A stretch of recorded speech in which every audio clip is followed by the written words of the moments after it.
अस्सलामुअलैकुम नाज़रीन, आप देख रहे हैं पीटीएन न्यूज और मैं हूं आपकी होस्ट सुंबल ज़िया। शामिल करते हैं आज की अहम खबरें। सदर आसिफ अली जरदारी ने शायर मशरिक के अफकार को आज भी रहनुमाई का सरचश्मा करार दिया। वज़ीर आज़म शहबाज शरीफ का अल्लामा इकबाल की तालीमात पर अमल करने के पुख्ता अज़म का यादा। मुसव्विर पाकिस्तान अल्लामा मोहम्मद इकबाल के यौम पैदाइश पर सदर मुमलिकत ने आसिफ अली जरदारी ने शायर मशरिक के अफकार को आज भी रहनुमाई का सरचश्मा करार दिया।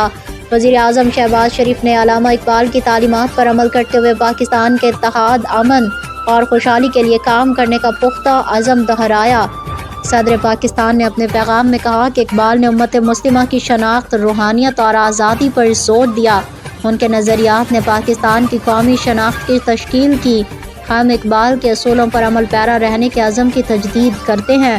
वज़ीर आज़म का अपने पैगाम में कहना था कि अल्लामा इकबाल की तालीमात बहैसियत कौम तरक्की और खुशहाली के लिए जिदोजहद करने का बाइस हैं। उन्होंने नौजवानों पर गैर मुतज़लज़ल ईमान और मेहनत को अपना शियार बनाने पर जोर दिया। आज हम अहद करेंगे कि अल्लामा इकबाल की तालीमात को मुजस्सम करके आज़म के साथ आगे बढ़ेंगे। न्यूज स्टूडियो से अब तक के लिए इतना ही। मज़ीद खबरों और अपडेट्स के लिए देखते रहें पीटीएन न्यूज। अल्लाह निगहबान।